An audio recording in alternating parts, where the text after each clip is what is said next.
अस्सलाम वालेकुम। मेरा नाम मीर एहसन तालपुर है। मैं रिटायर्ड सुपरिटेंडेंट इंजीनियर हाईवेज हूँ। इस तमाम मामले पर अपना मौक़िफ़ वाज़ेह करना चाहता हूँ। जिस ज़मीन का जिक्र किया जा रहा है, इस पर बुनियादी तौर पर कोई बड़ा तनाज़ा मौजूद नहीं है, बल्कि सिर्फ एक मामूली रंजिश और गलतफहमी पैदा हुई है। ये ज़मीन हमारी फैमिली की तकरीबन 125 एकड़ थी, जो मुख्तलिफ तकसीमात के बाद अब तकरीबन 113 एकड़ रह गई है, और ये पूरी ज़मीन ख़ानदान के मुख्तलिफ अफराद में तकसीम की गई। तकसीम के बाद बाकायदा म्यूटेशन भी कराई गई। ताहम मेरे भतीजे को इस म्यूटेशन पर एतराज़ है। उसका कहना है कि तकसीम दुरुस्त नहीं हुई, इसे गलत जगह ज़मीन दी गई और बाज़ दस्तखत इसके नहीं हैं। मैंने अपने भतीजे से मोहब्बत और खलूस के साथ ये कहना चाहता हूँ कि तुम मेरे बेटे की तरह हो, पहले भी थे और आज भी हो। अगर तुम्हें किसी मखसूस सर्वे नंबर में अपने 4.5 एकड़ या जितनी भी ज़मीन दरकार है, तो तुम मुझे बताओ। मैं पूरे ख़ानदान से दस्तखत करा के तुम्हें वो ज़मीन देने के लिए तैयार हूँ।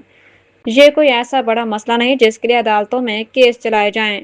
पहले ATC 1 में और अब सेशन कोर्ट 6 में केस ज़ेर समाअत है, जबकि असल एतराज़ सिर्फ यही है कि डिस्ट्रीब्यूशन गलत हुई। अगर वाकई ऐसा मसला है, तो बराह रास्त या किसी ज़रिए से मुझे पैगाम दे दिया जाए।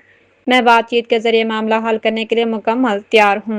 3 मुख्तलिफ जगहों पे जो है ना मोर्चों में लोग बैठाए हुए हैं, किसी को घुसने नहीं दे रहे हैं, न बिल्डर को काम करने दे रहे हैं। ये दूसरी तीसरी बार बिल्डर की चीज़ें, जनरेटर्स, सब चीज़ें जला के ले जाते हैं। हमारे पास फोटोज़ पड़े हैं, हर चीज़ पड़ी हुई है जिसमें इन्होंने बिल्डर को जितना नुकसान दिया, पहले भी सारी दुनिया ने देखा। ये दीवारें गिराई इन्होंने, सब चीज़ें हैं। मैं आपको जो है ना इंटरव्यू कर रहे हैं, मैं आपको सारे वीडियोज़ भी शेयर करूँगा, सारे डॉक्यूमेंट्स भी ओरिजिनल शेयर करूँगा। और जिस दिन का ये वाक़या कि ये कह रहे हैं कि इन्होंने हमारे ऊपर आके हमला किया, उसकी वीडियोस भी मैं आपको शेयर करूंगा। आप देखें कि हम उधर खड़े हैं, मैं इनके बाड़े के सामने खड़ा हूँ, लोग आ रहे हैं, बात कर रहे हैं, मैं इनसे भी बातें कर रहा हूँ, सब चीज़ है, हम खड़े हैं। मैंने वहाँ से मंसूर को भी फ़ोन किया, शमशेर को भी फ़ोन किया। शमशेर आया, उसको मैंने कहा कि भाई आपने कहा था कि बैठ के हम एग्रीमेंट करेंगे, मैं आया हूँ, बैठो। आप लोगों ने टाइम मांगा था कि हमें 3-4 महीने का टाइम दो, जब तक बकरे ईद आ जाए तो हम अपना माल बेच के चले जाएंगे। मैं इस सिलसिले में मंसूर के घर भी गया था, उसके घर भी मीटिंग करके आया हूँ, और इसके अलावा मैं शमशेर के घर भी गया था।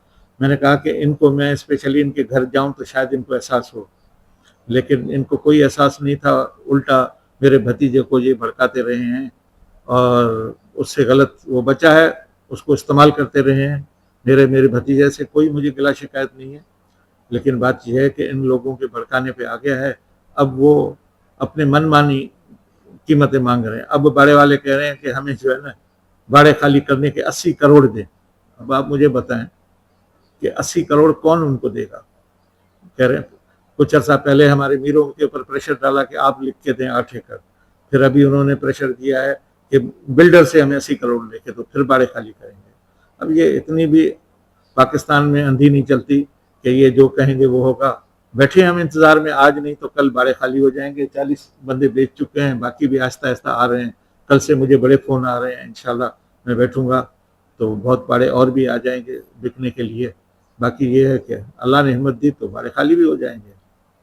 और कोई सवाल हो तो मुझे बताएं। सर, बाड़े वालों को इन्होंने सबको कहा था कि चलें, आधे से ज़्यादा तो गए नहीं। जो इनके हैं, स्पेशली जो शमशेर के बाड़े वाले हैं, शमशेर उन पे प्रेशर डालता है। कल भी ज़बरदस्ती उसने बाड़े वालों को निकाला कि चलो रोड ब्लॉक करो। बाकी मुख्तलिफ अपना खुदा की बस्ती है अपना कोटरी पे, वहाँ पे कोई जान पहचान है। वहाँ से कल 10-12 मोटरसाइकिलें यहाँ आई थी कि पूछ रहे थे नाम के मीर मुराद का घर कौन सा है, हमें वो रैली में जाना है। भाई कौन हो, कहाँ से आए हो, तो बताया कि हम फलां फलां जगहों से आए हैं, हम रैली में जा रहे हैं। तो ऐसे मुख्तलिफ जगहों से लोग इन्होंने जमा किए हैं रोड ब्लॉक करने के लिए। बाकी मैंने कोशिश पूरी की है कि मेरे बड़े भाई मीर फतेह के जितने भी दोस्त हैं, और हो सकता है मेरे वीडियो पे लोग सुने, जितने भी दोस्त हैं, जैसे जो मेरे जहन में थे, निसार खोड़ो साहब भाई के बहुत पुराने दोस्त थे, मैंने उनको रिक्वेस्ट किया। मखदूम रफ़ीक उज़मा भाई के दोस्त थे, मैंने उनको रिक्वेस्ट किया। अपना जब्बार भाई साहब एडवाइज़र, उनके पास में कई बार चल के गया हूँ कि आप कोई बीच का रास्ता निकालें, आप उनसे बात करें। फिर मेरे बहनों ही हैं सरदार यार मोहम्मद रिंद साहब, उनको मैंने कहा, वो आए, 3 दिन यहाँ ठहरे हुए थे, उन्होंने इनको मैसेज किए लेकिन ये आए नहीं, बैठे नहीं। تو یہ کسی کے ساتھ بیٹھنے کے لیے تیار نہیں ہے. جتنے بھی بھائی فتح کے حیدرآباد میں دوست ہیں, ہر کسی کے پاس میں گئے ہوں کہ آپ سمجھائیں, اس کو بٹھائیں, یہ بچوں والی ضد نہ کرے, زندگی بہت بڑی پڑی ہے, آدمی محنت کرتا ہے تو پیسہ بہت آ جاتا ہے. یہ طریقہ غلط ہے کہ